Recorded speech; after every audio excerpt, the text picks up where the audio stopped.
अच्छा जरा सा समझने की कोशिश करना। पातिव्रत धर्म का, वृंदा के पातिव्रत धर्म का हरण किया है किसने? भगवान ने। बोलो किया है हरण कि नहीं? और जैसे ही वृंदा के पातिव्रत धर्म का हरण हुआ वैसे ही जलंधर मर गया। बोलो मर गया कि नहीं? लेकिन फिर वही जलंधर अगले जन्म में रावण बना और वही लक्ष्मी सीता बनी।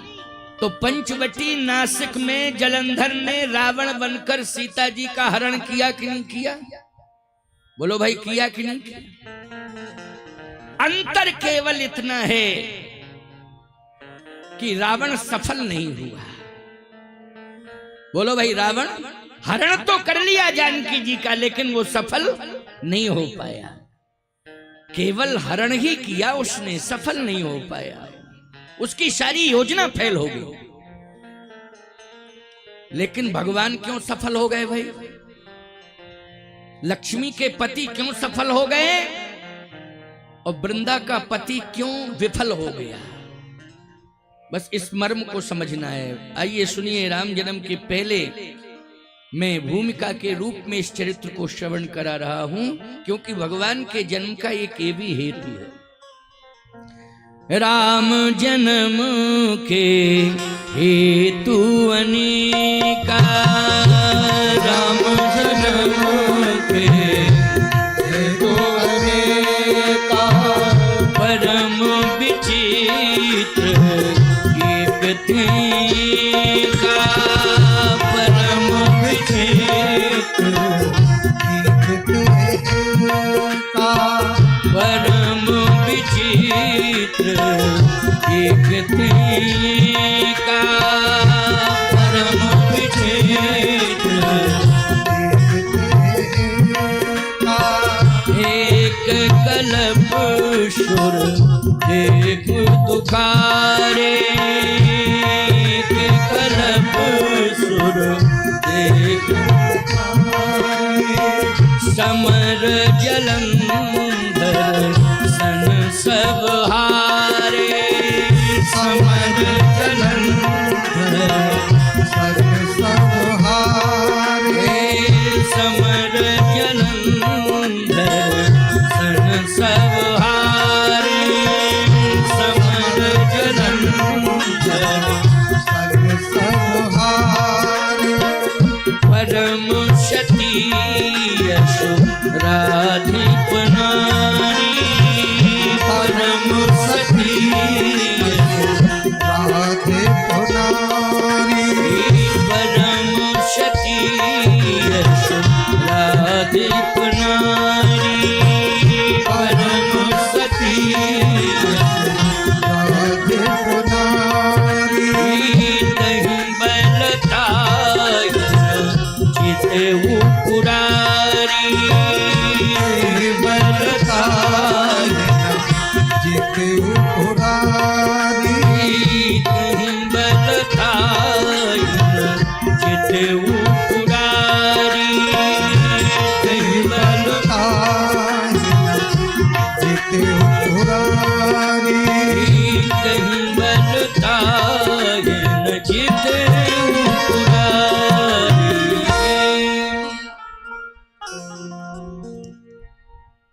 भगवान लक्ष्मी जी को समझा रहे हैं, हे लक्ष्मी, हमें देवताओं को सुखी करना है, हमें संतों को सुखी करना है। परित्राणाय साधूनां विनाशाय च दुष्कृतां धर्म संस्थापनार्थाय संभवामि युगे युगे। ये धर्म की पताका संतों के हाथ में पकड़ानी है। आज ये धर्म की पताका फहरा नहीं पा रही है, आज पताका झुकी हुई है। अच्छा बोलो भाई, कोई भी पताका अगर झुक जाती है तो ये अपशगुन माना जाता है कि नहीं माना जाता है? क्या माना जाता है? बोलो, ये अपशगुन है। इसका मतलब है कि भविष्य अंधकार में है, भविष्य संकट में है, क्योंकि पताका झुक गई है, लेकिन नहीं, पताका को हम झुकने नहीं देंगे। इस पताका को संतों के हाथ में पकड़ाएंगे और संत स्वतंत्र होकर के धर्म की पताका को फहराएंगे और फहराते रहेंगे।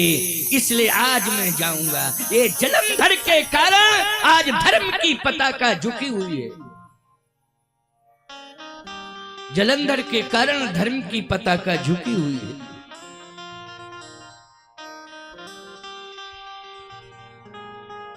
लक्ष्मी जी ने प्रणाम किया प्रभु को।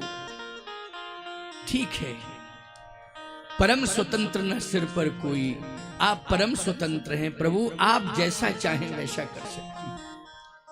भगवान जैसे पहुंचे वृंदा के पास, गोस्वामी जी ने संकेत दे दिया, छल कर टारे उता सुब्रत प्रभु सुर कारज कीन। भगवान ने छल पूर्वक वृंदा के सतीत्व को नष्ट कर दिया। वृंदा का सतीत्व जैसे ही नष्ट हुआ तो वृंदा समझ गई, अरे ये तो धोखा हुआ मेरे साथ। आंखें लाल हो गई, वृंदा की आंखें लाल हो गई और वृंदा ने कहा, मैं श्राप देती हूं, तुम पत्थर हो जाओ। सती तो है ही। भगवान ने हंसते हंसते श्राप को स्वीकार कर लिया। अच्छा एक बात बताओ, किसी को अगर श्राप मिल रहा है तो वो हंसेगा कि रोएगा? वो तो रोएगा। लेकिन भगवान ने हंसते हंसते श्राप को स्वीकार कर लिया। आप किसी को डांट रहे हो, वो हंसने लगे तो और क्रोध बढ़ता है कि नहीं बढ़ता है? बोलो, जैसे आप डांट रहे हैं और डांट रहे हैं, सामने वाला हंस दे तो और क्रोध। अच्छा, इसका मतलब है मुझे कुछ समझ ही नहीं रहा है ये। क्यों भाई? जैसे आप कभी कभी अपनी पत्नी को डांटो, पत्नी हंसे तो क्रोध आएगा कि नहीं आएगा? एक व्यक्ति अपनी पत्नी को डांटने लगा,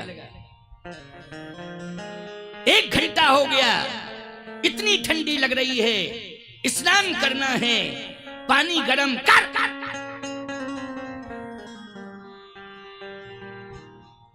अब वो हंसने लगी। उसने कहा, अच्छा सुनती नहीं है मैंने क्या कहा तुझसे? पानी गरम कर, नहीं तो। पत्नी बोली, नहीं करूंगी तो बोला, ठंडे से नहा लूंगा।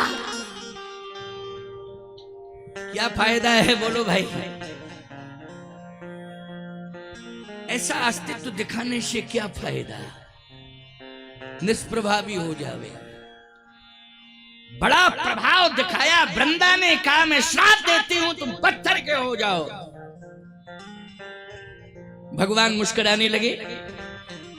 तुलसीदास जी महाराज से पूछा गया कि भगवान श्राप सुन के मुस्कुरा क्यों रहे हैं? उसने कहा, पत्थर हो जाओ, तो मुस्कुराए क्यों?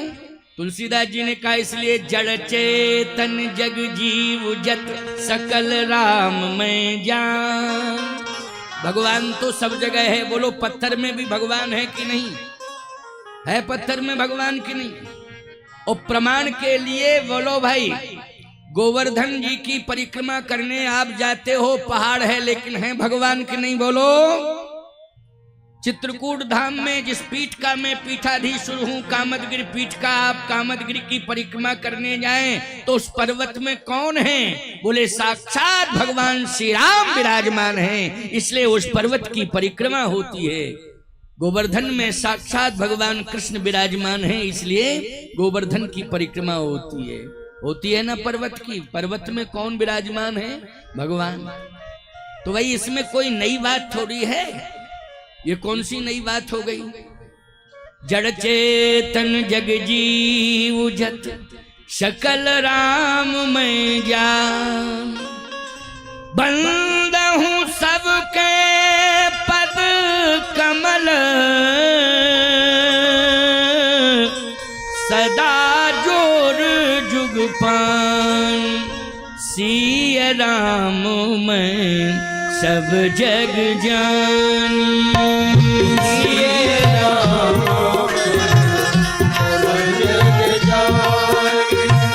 सिय राम में जग जानी सिया राम सब जग जानी करहु प्रणाम जोर जुग पानी करहु प्रणाम जोर जुग पानी करहु प्रणाम जोर जुग पानी करहु प्रणाम जोर जुग पानी सिया राम सब जग जानी सिया राम सब जग जानी करहु प्रणाम जोर जुग पानी। संसार में जहां भी आप देखें, अगर हृदय में आस्था है, विश्वास है, तो भगवान वहीं है। कण में, तृण में, जल में, पर्वत में, कहां नहीं है? हम में, तुम में, सब में भगवान है। बोलो है भगवान की नहीं? इसलिए इसमें शंका करने की कोई आवश्यकता नहीं है, कोई आश्चर्य की बात नहीं है। अगर वृंदा ने कह दिया पत्थर के हो जाओ, तो भगवान इसलिए तो मुस्कुरा रहे कि कोई नई बात है क्या? जब भगवान हंसे तो फिर और क्रोध आया, कहा काले पत्थर हो जाओ। भगवान और हंसने लगे। भगवान ने कहा मेरा भी वाक्य सुन लो, और कोई शब्द कहने के लिए है श्राप के लिए? अगर सारे शब्द निकल गए हों तो फिर मैं अपनी बात कहूं, या और कुछ गुंजाइश है तेरे पास? और कोई श्राप हो तो वो भी दे डाल। वृंदा कहती है कि मेरे श्राप का कोई प्रभाव नहीं पड़ रहा है। इसका मतलब यह है कि आपसे बड़ा सामर्थ्यवान इस संसार में कोई है नहीं। आपसे बड़ा सामर्थ्यवान इस संसार में कोई है नहीं। एक बात आपको बताएं, जो दुख में रोता है वही जीव है, और जो दुख में हंसता है वही ब्रह्म है प्यारे। यही ब्रह्म की पहचान है। जो दुख में भी रोता है, हंसता है, और सुख में तो हंसता ही है लेकिन दुख में भी हंसता है, वही है ब्रह्म। जीव में और ब्रह्म में इतना ही अंतर है। सुन लो, कोई आपसे अगर प्रश्न करे कि जीव और ब्रह्म में अंतर क्या है, तो जीव की कहानी दुख से शुरू होती है और चिंता में समाप्त हो जाती है। ये जीव, बोलो भाई। जीव जब जगत में आता है तो रोते रोते आता है। क्यों भाई? रोते हुए आता है कि नहीं आता है? ऐसा संसार में कोई जीव बताओ जो पैदा होते समय रोया ना हो? अच्छा, जो नहीं रोता है उसको जबरदस्ती रुलाया जाता है। रो रो रो रो, जबरदस्ती उसको रुलाया जाता है। तब थाली बजाई जाती है जब वो रोने लगता है। मतलब संसार का नियम तो देखो भैया, कि कोई रोवे तब प्रसन्नता होवे। यही है संसार। लेकिन सावधानी से मेरी बात को सुनना। जब जीव जगत से जाता है तो चिंता लेकर के जाता है, चिंता में ही मर जाता है और चिंता लेके चला जाता है। बोलो यही है समस्या कि नहीं? ईमानदारी के साथ बताना, तुमको समस्याओं ने बूढ़ा किया है कि उम्र ने बूढ़ा किया है? पहले ये बताओ। समस्याओं ने तुम्हें बूढ़ा किया है प्यारे, उम्र ने बूढ़ा नहीं किया है तुमको। समस्याओं ने बूढ़ा किया है। जिनकी उम्र नहीं है वो बूढ़ों से भी बदतर हैं। जिनकी उम्र भी नहीं है वो बूढ़ों से भी बदतर हैं। देख लीजिए उनके चेहरे। बचपन से डायरेक्ट प्रमोशन, बुढ़ापे का जवानी हजम। जवानी का पता ही नहीं चल रहा है कि कहां चली गई उनकी जवानी है। ये कंडीशन है, याद रखना। जवानी का पता ही नहीं चल रहा है कि जवानी कहां चली गई। सावधान हो जाओ। माताओं से एक निवेदन कर रहा हूं मैं, जब बच्चे का जन्म हो अगर उससे बलवान बनाना चाहती हो, बुद्धिमान बनाना चाहती हो, और आपका बेटा सदा कुल खानदान परिवार माता पिता वृद्धों के प्रति समर्पित रहे, इसके लिए आपको स्नेह धारा का पान कराना पड़ेगा। स्नेह धारा, शास्त्र में जो मां का दूध है हृदय से निकलता है वो स्नेह धारा माना जाता है। क्या वो दूध नहीं होता है, वो स्नेह की धारा होती है। स्नेह धारा का पान कराना पड़ेगा। अगर स्नेह उसे मिल गया तो स्नेह करेगा कि नहीं करेगा, बोलो। लेकिन क्या बतावें आपको, बच्चे का जन्म हुआ और बोतल में दूध भर दिया और पिला दिया। अच्छा एक बात बताओ, बचपन से ही बोतल पीना सीख गया कि नहीं सीख गया? क्यों भाई, सीखा कि नहीं सीखा, बोलो। गलत कह रहा हूं? पैदा हुआ और तुमने बोतल में दूध भरा और उसके मुंह में बोतल लगा दी। अब बोतल जब उसने पी तो जवानी में फिर शराब की बोतल। अच्छा, शराब की बोतल पीते पीते कितनी खराब हो गई, लीवर खराब हो गया तो अस्पताल में ग्लूकोज की बोतल, और बोतल ही बोतल में मर गया। बोलो भाई, यही कंडीशन हुई कि नहीं हुई? बोतल ही बोतल में जीवन चला गया। इसलिए मैं कहना चाहता हूं, हमें वीर सपूतों की जरूरत है, गंभीर सपूतों की जरूरत है। इसके लिए हमें जन्म देने वाली जन्मधात्री मां की स्नेह धारा का पान करना है, और जैसे हमारा यौवन प्रारंभ हो जाए हमें गौ माता का अमृत दूध पीना है। इसलिए गाय माता का दूध पी करके ही हम बलवान बन सकते हैं, बुद्धिमान बन सकते हैं। इसलिए माताएं केवल ईमानदारी से बताओ, जो संतान को संबल देती हैं या तो जन्म देने वाली माँ या गौ माँ, बोलो भाई। और रहने के लिए भारत माँ, बोलिए भारत माता की। भारत माता की छत्र छाया में, उसकी गोद में हम रह रहे हैं, हमें सदा स्नेह मिल रहा है भारत माता का। इसलिए माँ का बहुत महत्व है।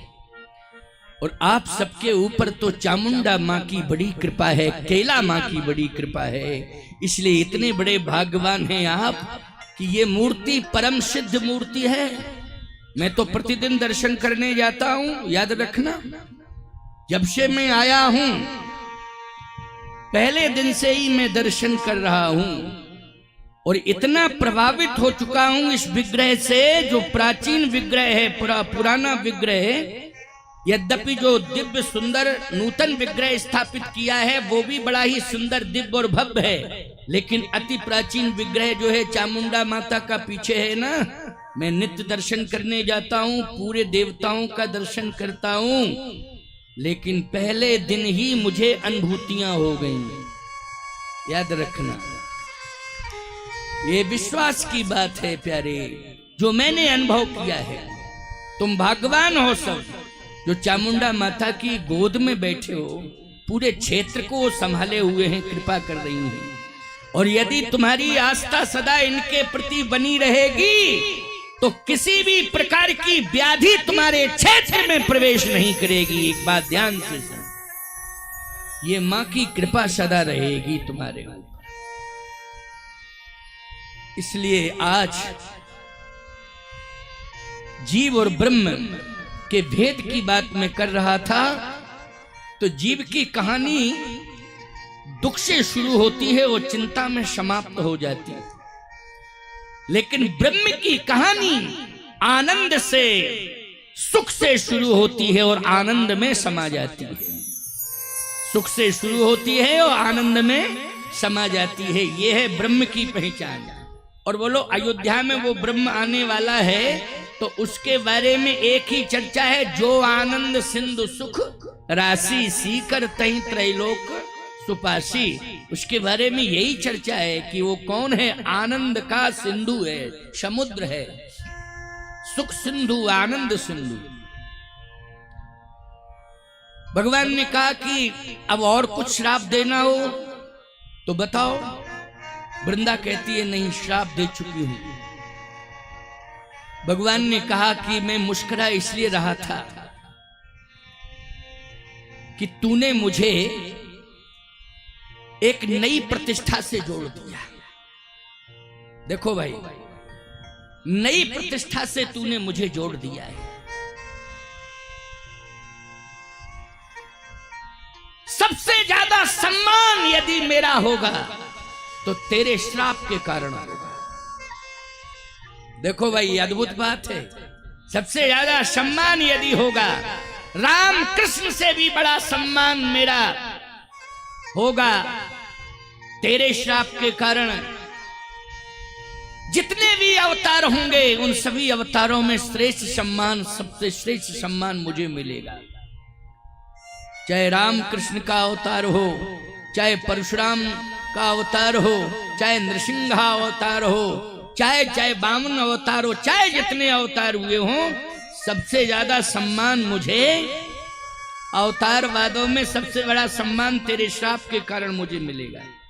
कैसे? का तेरे श्राप से मैं शालिग्राम बनूंगा, और शालिग्राम भगवान का सबसे बड़ा सम्मान होता है। बोलो, होता है कि नहीं होता है? आपने बड़े बड़े मंदिर बनवाए, राम जानकी का मंदिर बना हुआ है, दिव्य मंदिर बना है, लेकिन पुजारी से पूछना चरणोदक शालिग्राम भगवान का मिलता होगा? शालिग्राम भगवान की पहले पूजा करता है पुजारी, अभिषेक किसका होता है? बोलो। केवल बड़ी बड़ी मूर्तियों का प्रोक्षण होता है, समझ में रहे हो कि नहीं? लेकिन स्नान मूल रूप से किसका होता है? बोलो भाई, शालिग्राम भगवान का। बोलिए शालिग्राम भगवान की। तेरे कारण, तेरे शाप के कारण मेरा एक अवतार, नया अवतार हो रहा है, वो शालिग्राम का अवतार हो रहा है। मैं शालिग्राम बनकर के अवतरित हूं। शालिग्राम का रंग कैसा है? जल्दी बोलो। है सांवला सांवला कि नहीं? एक विशेषता और है क्या? समस्त मूर्तियों की प्रतिष्ठा होती है, लेकिन शालिग्राम भगवान की प्रतिष्ठा नहीं होती है। सीधे गंडकी नदी से, मुक्ति नारायण से ले आओ गंडकी नदी से, और सीधे मंदिर में रख दो। बोलो भाई, स्वयं प्रतिष्ठित है कि नहीं? स्वयं प्रतिष्ठित है। नर्मदेश्वर भगवान की कभी स्थापना नहीं होती है। नर्मदा जी से लाइए और सीधा पूजा करना शुरू कर दो। शालिग्राम भगवान मुक्ति नारायण से ले आइए और सीधा पूजा करना शुरू करिए। और प्रथम पूजा होती है उनकी, याद रखना। अभिषेक उन्हीं का होता है, अर्चन उन्हीं का होता है, चंदन वंदन सभी उन्हीं का होता है प्यारे। चरणोदक भी लेते हो तो उन्हीं का लेते हो। वृंदा ने कहा कि वास्तव में अब मैं समझ पाई कि श्राप लेने के बाद भी मेरा पातिव्र धर्म पूरे प्रभाव से श्राप दे रहा था, लेकिन श्राप देने के बाद भी आपका प्रभाव और बढ़ गया।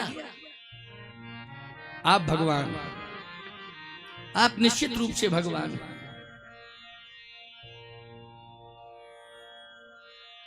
भगवान ने कहा तेरे पातिव्रत धर्म का प्रभाव पति के ऊपर पड़ रहा था, जलंधर के ऊपर, लेकिन आज तू जलंधर की रक्षा कर सकती है क्या? तेरा पातिव्रत धर्म क्या जलंधर की रक्षा कर सकता है? तेरे पातिव्रत धर्म के कारण ही देवताओं को परेशान होना पड़ा। तेरे पातिव्रत धर्म के कारण ही भगवान शंकर को भागना पड़ा। क्यों? जब भी युद्ध करने के लिए आते थे तो तेरे पति के पास तो कुछ था नहीं, तेरा पातिव्रत धर्म कवच बन करके रक्षा कर लेता था। तो युद्ध तो देवताओं के साथ तेरा पातिव्रत धर्म करता था, ना कि तेरा पति करता था। भगवान कृष्ण को अगर पराजित, भगवान शंकर को अगर पराजित किया है, भगवान शिव को भी भागना पड़ा है रण छोड़ करके, तो जलंधर के कारण नहीं, तेरे पातिव्रत धर्म के कारण। तेरे पातिव्रत धर्म ने ही शिव जी को पलायनवादी बनाया है, देवताओं को पलायनवादी बनाया है। इसलिए वृंदा, तूने अपने पातिव्रत धर्म को अधर्म की रक्षा में लगाया है। बोलो भाई, किस में लगाया है? जल्दी बोलो। अधर्म की रक्षा में। धर्म यदि अधर्म की रक्षा करने लग जावे तो बोलो ऐसा धर्म नष्ट करने लायक है कि नहीं? जल्दी बोलो। भगवान ने कहा मैंने तेरे पातिव्र धर्म को इसलिए नष्ट किया है क्योंकि तेरा धर्म अधर्म की रक्षा करने में लग गया था। तो जो धर्म अधर्म की रक्षा करने में लग जाता है उस धर्म को मैं नष्ट कर देता हूं, ये मेरा संकल्प है। इसलिए आज मैंने तेरे धर्म को नष्ट किया है क्योंकि तेरा धर्म अधर्म की रक्षा करने में अग्रगामी सिद्ध हुआ है। सबसे आगे आ गया वो धर्म की रक्षा करने, अधर्म की रक्षा करने में। धर्म का ये कर्तव्य नहीं है कि वो अधर्म की रक्षा करे। धर्म को धर्म की मर्यादा में ही रहना चाहिए। अगर वो अधर्म के साथ जुड़ जाता है तो उसका अस्तित्व समाप्त हो जाता है। जैसे आप किसी संत का सम्मान कर रहे हैं तो किसके कारण कर रहे हैं? सत्य और धर्म के कारण कर रहे हैं। लेकिन यदि कोई संत अधर्मी को संरक्षण दे रहा हो तो ईमानदारी से बताओ वो साधु का धर्म कलंकित हो जाएगा कि नहीं हो जाएगा? क्यों? लोग यही कहेंगे कैसा साधु है, ये तो अधर्मी की रक्षा कर रहा है, संरक्षण दे रहा है, प्रोत्साहन दे रहा है। इसलिए साधु का धर्म खतरे में पड़ जाएगा और एक दिन उसके धर्म को अपमानित होना पड़ेगा। इसलिए हमारा धर्म क्या कहता है? हमारा धर्म यही कहता, अष्टादश पुराणेषु व्यासस्य वचनद्वयम् परोपकारः पुण्याय पापाय परपीडनम। हमारा धर्म तो यही कहता है कि हमें परोपकार करना चाहिए। और याद रखना, संत का परम धर्म है परोपकार, वचन मन काया, संत सहज स्वभाव खगराया। परोपकार करने की प्रवृत्ति होना चाहिए। परोपकारः पुण्याय पापाय परपीडनम। दूसरे को पीड़ा पहुंचाना ये सबसे बड़ा अधर्म है। और दूसरे की रक्षा करना, दूसरे को संरक्षित करना, दूसरे को एक संबल प्रदान करना।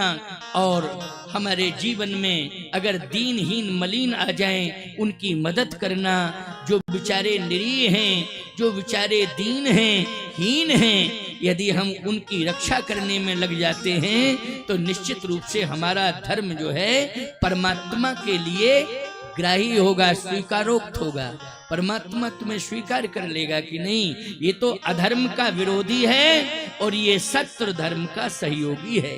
इसलिए सहयोगी बनो तो सत्य और धर्म के सहयोगी बनो, अधर्म के सदा विरोधी बनो। लेकिन तू अधर्म का साथ दे रही थी वृंदा, तूने अधर्म का साथ दिया है और तेरे उस पातिव्र धर्म ने जब अधर्म का साथ दिया है तो मुझे तेरा धर्म नष्ट करने के लिए आना पड़ा।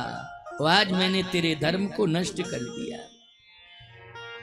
वृंदा ने कहा कि महाराज मुझसे भूल हो गई, अब मैं क्षमा मांग रही हूं, मेरा उद्धार कैसे होगा?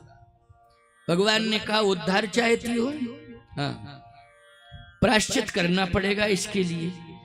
तो प्रायश्चित की विधि क्या है उसको बताइए तो मैं वो भी पूरी कर लूं। भगवान ने कहा ऐसा है कि तूने मुझे श्राप दिया है कि पत्थर का हो जाऊं मैं, वो काला पत्थर हो जाऊं, तो मैं भी तुझे श्राप दे रहा हूं कि तू जंगल की घास हो जा। एक बात आपको बतावें, जंगल में घास का कोई महत्व नहीं होता है, बड़े बड़े वृक्षों का महत्व होता है। बोलो भाई, होता है कि नहीं होता है? बोलो। जंगल में जहां बड़े बड़े वृक्ष हो घास का कोई महत्व है? वृक्षों का महत्व होता है। इसका मतलब तू जंगल की घास हो जा। लेकिन हे स्वामी, जब मैं घास बनकर के प्रायश्चित करूंगी तो फिर वो प्रायश्चित पूर्ण कब होगा? मेरा पति तो मुझसे दूर ही हो गया है ना, तो दो ही तो हैं, या तो पति की शरण मिले या जगतपति की शरण मिले। तो पति तो मेरी गलती के कारण आज मुझसे दूर हो गया है, वो सदा सदा के लिए नष्ट हो गया, लेकिन जगतपति तो मेरे सामने खड़ा है। भगवान ने कहा तो मैं श्राप तो दे रहा हूं, लेकिन याद रखना तू घास तो बनेगी लेकिन तुझे कोई घास के रूप में स्वीकार नहीं करेगा। तेरी महिमा बढ़ेगी, वो इतनी महिमा बढ़ेगी, इतनी महिमा बढ़ेगी कि तुझे कोई अगर घास कहेगा तो अपराध लग जाएगा। तुलसी को अगर हरी घास कहोगे तो बोलो अपराध लगेगा कि नहीं लगेगा? भगवान ने कहा तू घास तो बनेगी लेकिन तुलसी के रूप में बनेगी, तू ऐसी हरी हरी घास होगी कि तुझे कोई घास नहीं कहेगा, तुझे तो माता के रूप में स्वीकार करना पड़ेगा, तभी उसका उद्धार होगा, तभी मैं उसे स्वीकार करूंगा। और एक बात सुन लो, इतनी बड़ी महिमा होगी तेरी, इतनी बड़ी महिमा होगी कि एक बार शायद श्री राम सीता के बिना रह सकते हैं, कृष्ण राधा रुक्मणी के बिना रह सकते हैं, विष्णु लक्ष्मी के बिना रह सकते हैं, लेकिन शालिग्राम तुलसी के बिना नहीं रह सकता है। शालिग्राम तुलसी के बिना नहीं रह सकता। बोलो भाई, शालिग्राम भगवान बिना तुलसी के रह सकते हैं क्या? और एक विशेषता तुलसी माँ की क्या कि आप 56 प्रकार के व्यंजन रख दो भगवान के सामने, अगर तुलसी दल नहीं छोड़ा आपने तो भगवान किसी भी व्यंजन को स्वीकार नहीं करेंगे। बोलो ये सही बात है कि नहीं? अगर हमारी बात सही हो तो ऐसे करो, नहीं ऐसे करो। हाँ, बात सही है ना? आपने स्वीकार कर लिया। बिना तुलसी दल के भगवान किसी भी व्यंजन को स्वीकार नहीं करेंगे। त्रिभुवन की संपत्ति आप भगवान के सामने रख दो, लेकिन अगर आपने तुलसी दल नहीं छोड़ा है तो भगवान उसे भी स्वीकार नहीं करेंगे। बिना तुलसी दल के स्वीकार नहीं कर सकते भगवान। इसलिए तुलसी की बड़ी महिमा है प्यारे। यही वृंदा तुलसी बनी है, कोई और नहीं है। तुलसी कौन है? वृंदा ही तुलसी है। और बोलो जितना सम्मान शालिग्राम भगवान का है उतना ही सम्मान तुलसी मैया का है कि नहीं?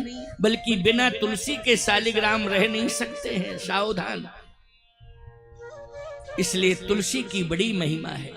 कोई हरी घास नहीं कह सकता है, ना तो शालिग्राम को कोई पत्थर कह सकता है, ना तुलसी को कोई हरी घास कह सकता है, ना सदगुरुदेव भगवान को कोई सामान्य पुरुष कह सकता है, और न ही कोई गंगा के जल को पानी कह सकता है, क्योंकि गंगा का जल जल है, वो पानी नहीं है। अगर आपने ये भूल कर दी कि कहीं गंगा को पानी कह दिया है तो अपराध लग जाएगा, गुरु को सामान्य पुरुष कह दिया है अपराध लग जाएगा, और शालिग्राम को पत्थर कह दिया है तो अपराध लग जाएगा, और तुलसी को हरी घास कह दिया तो अपराध लग जाएगा। इसलिए तुलसी माँ है, तुलसी को तो हमें माँ के रूप में ही स्वीकार करना पड़ेगा। वही वृंदा जो है अगले जन्म में क्या बनी? तुलसी बनी। वही भगवान क्या बने? शालिग्राम बने। और बोलो भाई, तुलसी का विवाह किसके साथ हुआ है? शालिग्राम भगवान के साथ हुआ है। इसलिए ये कथा का प्रमाण और प्रभाव आप